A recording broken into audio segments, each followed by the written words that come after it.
Henceforth, my brother and his wife declared, "We'll manage the household independently, so find another place to live." My mother, aligning herself with their decision, treated me as an impediment. Do they comprehend who has been footing the bills for the house? I never anticipated such disrespect. In the recesses of my mind, I resolved to take certain actions. I go by the name Carrie, a 30-year-old woman currently residing in my parents' home after returning from college.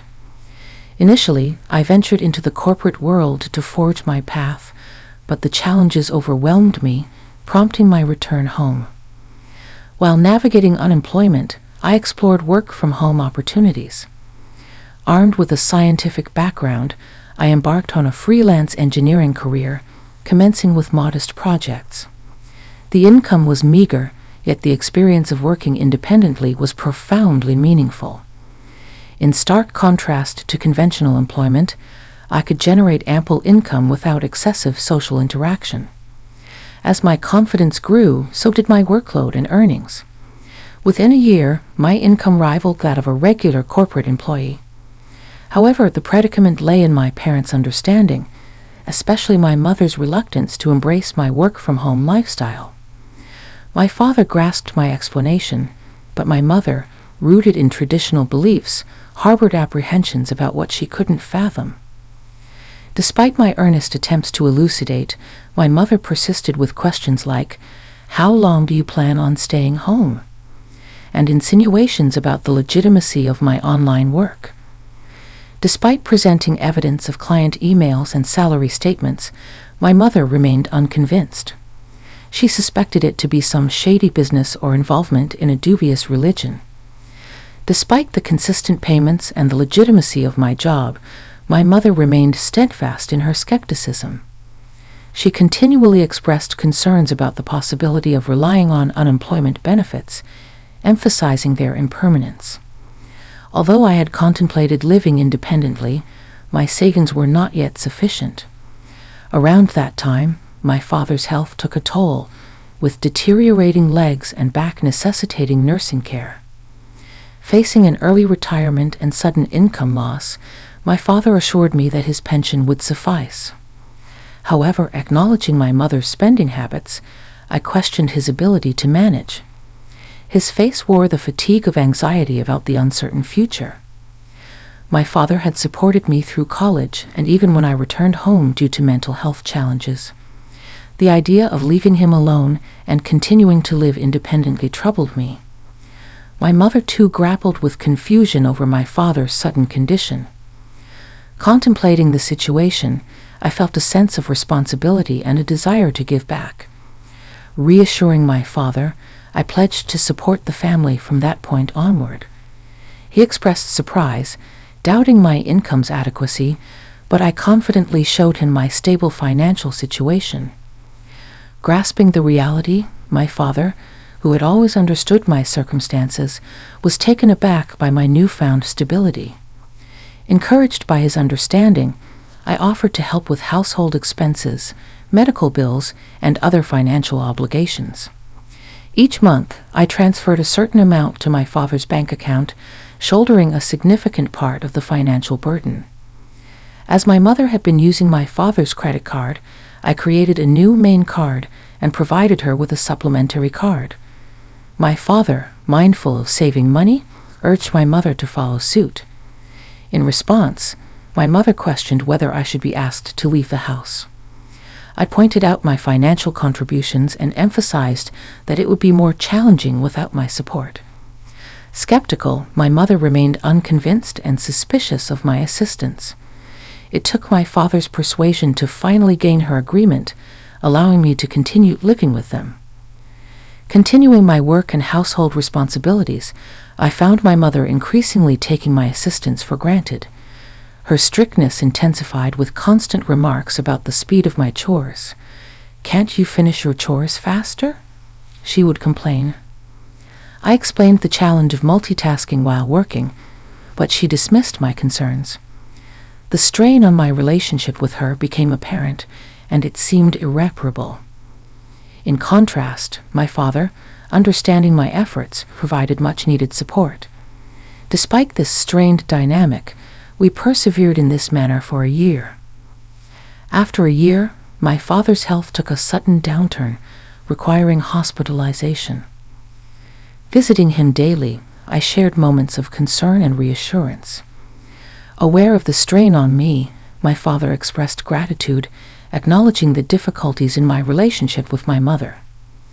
As my father grappled with health issues, the already strained relationship between my mother and me deteriorated further. Despite feeling suffocated at times, I remained committed to supporting my family. Recollections of my mother's past efforts, especially during my student days, kept me steadfast in this commitment. However, a significant shift occurred when my mother welcomed my brother, Kevin, and his wife, Mary. Their unexpected arrival brought an abrupt change to my living situation. My brother explained their decision, stating they would be living in the house from now on, to ease the burden on me. I was taken aback, and my mother seemed to avoid eye contact.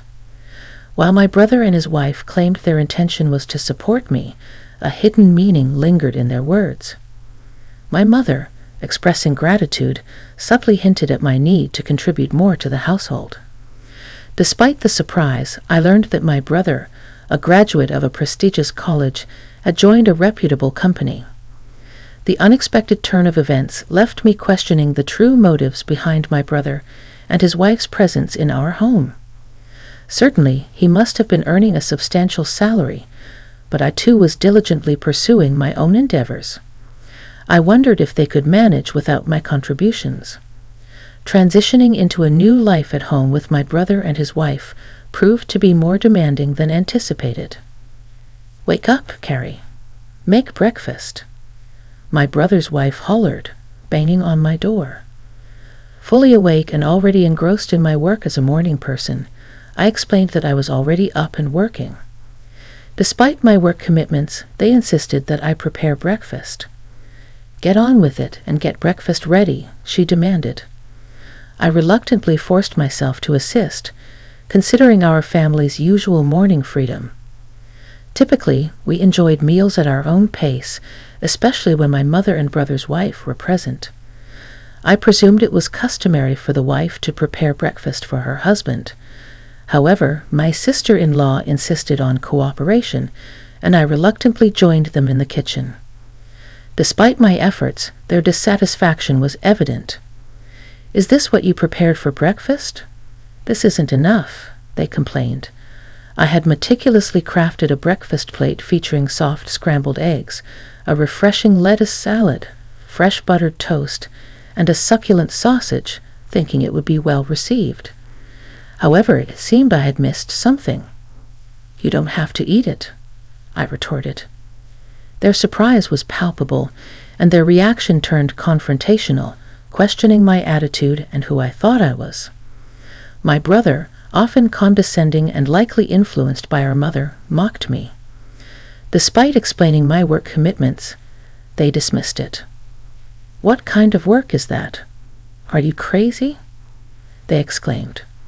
Frustrated by their lack of understanding and the impact on my work, I packed my laptop, ignored their protests, and left the house.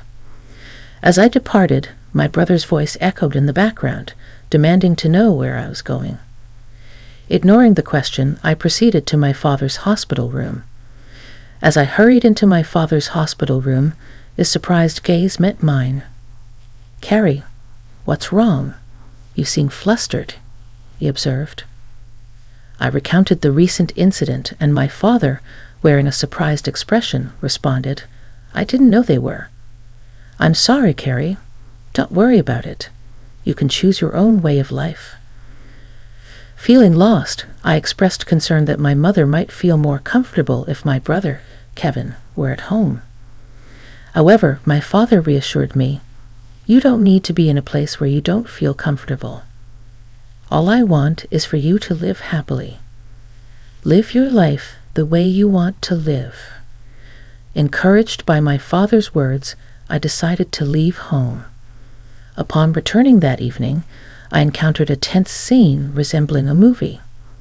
The serious faces of my mother, brother, and sister-in-law greeted me.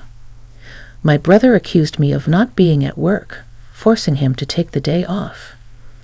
I inwardly questioned the responsibility of easily taking time off work. Their voices escalated, culminating in my brother demanding, "Get out of here. From now on, the three of us will live together. If you don't want to stay, please leave. We don't need an overbearing presence like you to support us." It was a shocking statement, and I replied in surprise. Ignoring my protests, my brother and his wife insisted on my departure, declaring that I was no longer needed in the absence of our father. My mother, aligning with their sentiments, regarded me as a hindrance. The frustration intensified as they dismissed my involvement in the family's finances and prioritized their own concerns. Enraged by their insensitivity, I devised a plan.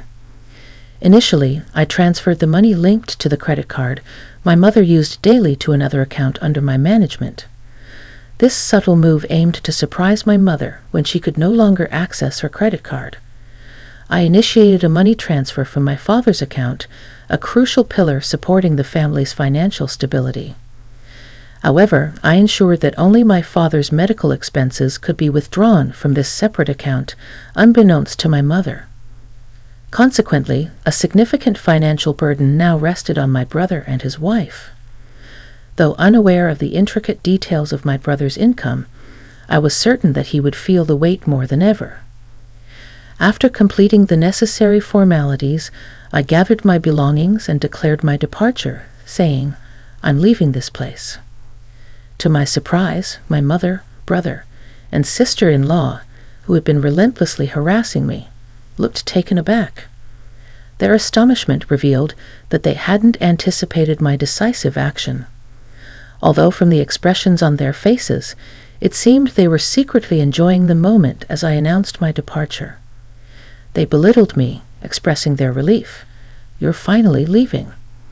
We've never dealt with such a troublesome person. You're not coming back, are you?"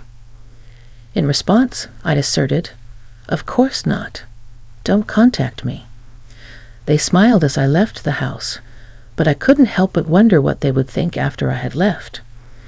Embarking on a new life in a tranquil environment, I found solace in the freedom to enjoy my own time. Refreshed and focused, I immersed myself in my work. However, as expected, a call from my brother disrupted the peace. "I told you not to contact me." "What's wrong?" I questioned. His voice conveyed surprise and urgency as he inquired about my involvement in the family's financial transactions. Confirming my role, I reminded him that I had mentioned my work several times, but neither he nor our mother had believed me. Expressing confusion, he admitted, "Well, Mom said a lot of things, and I was a little confused."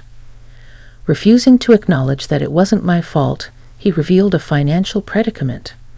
With my absence, they struggled to manage expenses, and my mother's spending had exacerbated the situation. Though sympathetic, I asserted, "I was able to support you in many ways because I was at home. I'm not there anymore, so you have to handle it." I found myself in an unexpected situation when my brother contacted me urgently, requesting assistance in transferring money to his bank account.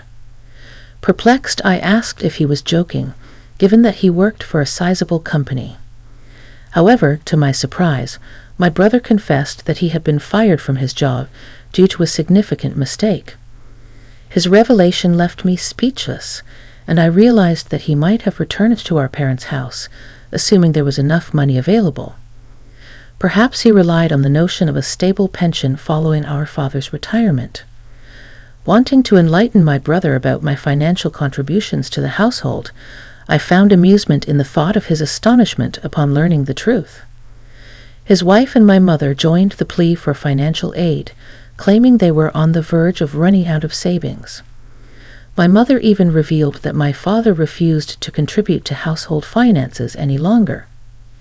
In response, I firmly declared I have supported them enough, urging them to work hard and support themselves.